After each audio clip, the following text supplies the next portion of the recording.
टोपी के साथ कंगारू बैग बनाने के स्पोकन ट्यूटोरियल में आपका स्वागत है। इस ट्यूटोरियल में हम सीखेंगे कंगारू बैग के फायदे और टोपी के साथ इसे बनाने का तरीका। चलिए शुरू करते हैं। Kangaroo bag kangaroo mother care या फिर KMC देने के लिए इस्तेमाल होता है। इसके बारे में इसी श्रृंखला के एक अन्य ट्यूटोरियल में समझाया गया है।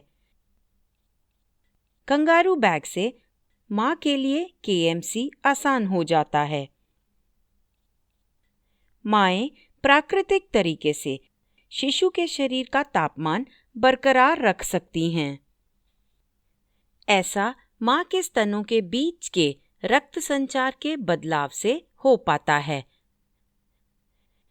और ये बदलाव माँ और शिशु के त्वचा से त्वचा के संपर्क से होता है। त्वचा से त्वचा का संपर्क आसानी से लंबे समय तक कंगारू बैग से किया जा सकता है। इस बैग की वजह से माँ के हाथ खाली रह सकते हैं और शिशु का शरीर आसानी से माँ के सीने पर संभाला जा सकता है। इससे माँ को कमर का दर्द नहीं होता। कंगारू बैग हमेशा टोपी के साथ बनता है। नवजात के सर से गर्माइश निकलती है। टोपी नवजात के सर को ढककर शरीर की गर्माइश बनाए रखती है। ये ज़रूरी है कि माँ के लिए 2 कंगारू बैग बनाए जाएं। जब पहला धोकर सुखाया जाए तो दूसरा इस्तेमाल किया जा सकता है।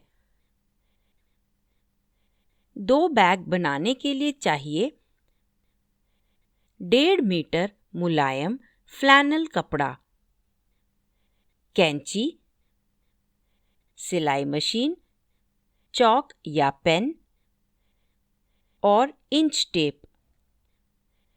नवजात के लिए बेहतर होता है मुलायम फ्लैनल कपड़ा। ये उनकी नाजुक त्वचा पर चुभता नहीं है। बाजार में ये अलग रंगों में और डिज़ाइन में मिलता है। सबसे पहले कपड़े को एक बैग बनाने के लिए काटें। पहले फ्लैनल कपड़े को खोल लें और मेज़ पर लंबाई में रखें। जिस तरफ छपाई की गई हो वो नहीं दिखना चाहिए और जिस तरफ कुछ ना छपा हो वो दिखना चाहिए। टेप से 60 सेंटीमीटर बैग की लंबाई के लिए नाप लें। चॉक या पेन से निशान लगाएं।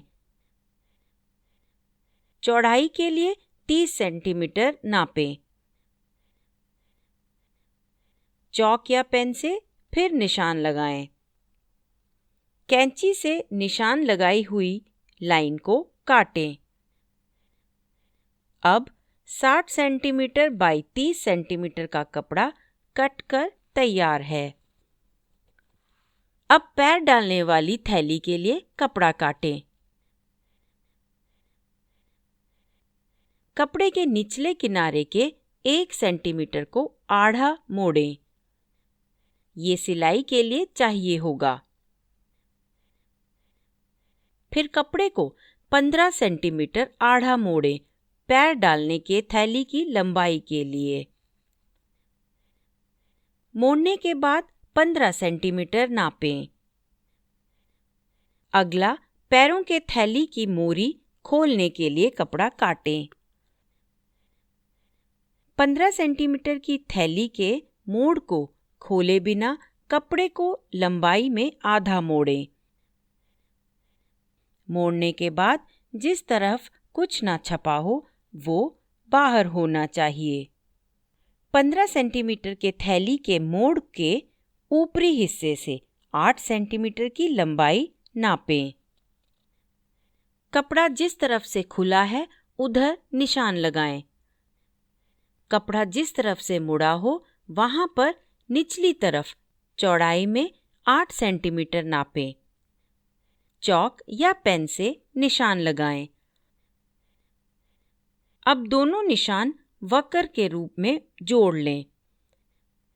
फिर कैंची से कपड़े को वक्र के निशान पर काटें। अब लंबाई में मुड़े हुए कपड़े को खोल लें और जिस तरफ छपाई हो उस तरफ को बाहर रखें और लंबाई में आधा मोड़ें, पर आड़ी तरफ से थैली को ना खोलें। कपड़े की चारों तहों को ठीक से वक्र में पकड़ें और फालतू कपड़े को काट दें ताकि शिशु के पैर थैली में से अच्छे से जा पाएं। अब कंगारू बैग के थैली बनाने की कटिंग का काम खत्म हुआ। इसे अलग रख दें। अब बेल्ट के लिए कपड़ा काटेंगे। कंगारू बैग में 3 बेल्ट होते हैं। एक मां की गर्दन के आसपास लगती है, बाकी 2 उसकी कमर पर बंधते हैं।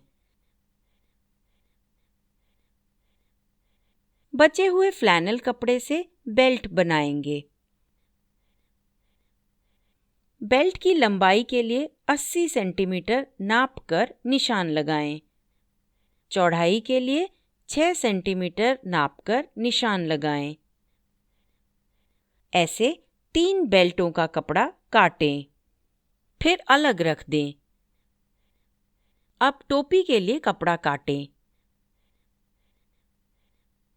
बचे हुए फ्लैनल कपड़े में से टोपी की लंबाई के लिए 30 सेंटीमीटर नापें। चॉक या पेन से निशान लगाएं। टोपी की चौड़ाई के लिए 15 सेंटीमीटर नापकर निशान लगाएं।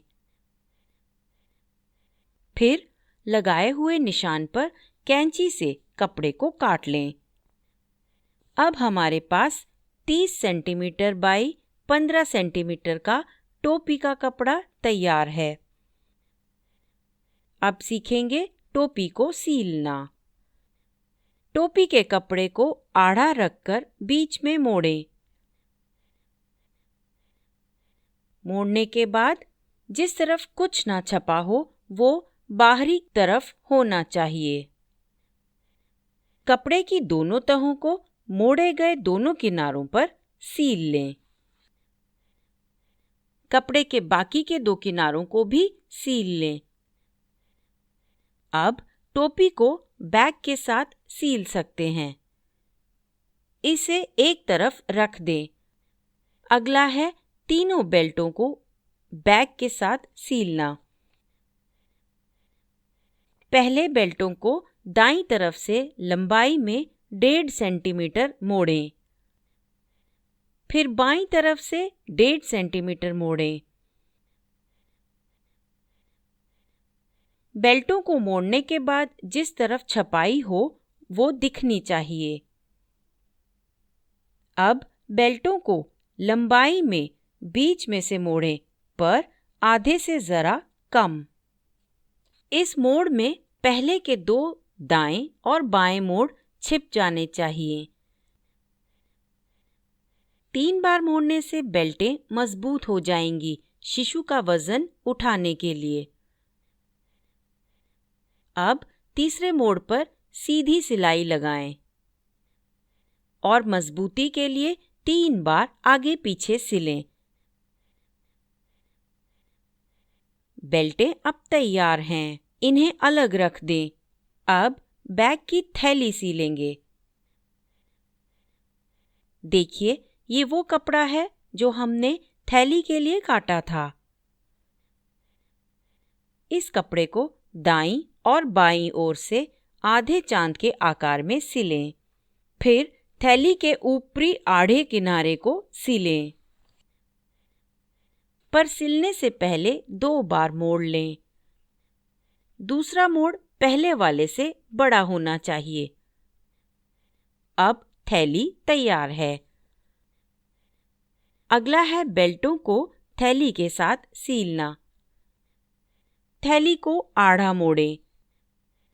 जिस तरफ छपाई की गई हो वो बाहर होनी चाहिए। बेल्ट को थैली के ऊपरी तरफ और निचले कपड़े के बीच में रखें। किनारे से आधा इंच छोड़कर तीनों तहों को इकट्ठे सिलें। 3 बार आगे पीछे सिलें ताकि बेल्ट अच्छे से जोड़ी जाए। उसी तरह दूसरी बेल्ट थैली के ऊपरी कोने पर सिलें। इस चित्र में थैली तैयार है और बेल्ट उससे जुड़ी है। अब टोपी और तीसरी बेल्ट को बैग से जोड़ेंगे। थैली के ऊपर के बचे हुए कपड़े को दोनों तरफ सिलें, पर कपड़े को पूरी लंबाई में ना सिलें। आखिरी सिरे से करीब आधा इंच छोड़ दें। बेल्ट के एक सिरे को कपड़े की जिस तरफ छपाई हो वहां ऊपरी ओर रखें। बेल्ट के उसी सिरे पर टोपी का एक कोना रखें। ठीक से कपड़े के तीनों तहों को इकट्ठा पकड़ें। तहों के ऊपरी ओर को कसकर मोड़ें। फिर 2 से 3 बार सील लें। अब कपड़े के आड़े किनारे पर टोपी को सील दें। हो सकता है कि टोपी की चौड़ाई कपड़े की चौड़ाई से ज़्यादा हो। अगर ऐसा हो तो एक छोटी सी प्लीट टोपी के कपड़े में बनाएं। सीलते हुए प्लीट को दबाकर पकड़ें ताकि कपड़े और टोपी की तहें इकट्ठी हों। अब बेल्ट का दूसरा सिरा कपड़े के दूसरे सिरे पर रखें।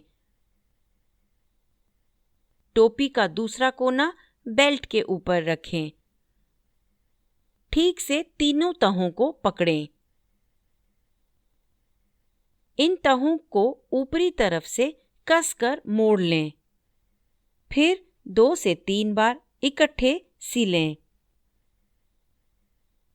कपड़े की लंबाई के किनारे को अगर पहले ना सिला हो तो अब सील लें और फालतू धागों को काट दें। टोपी के साथ कंगारू बैग बनकर तैयार है।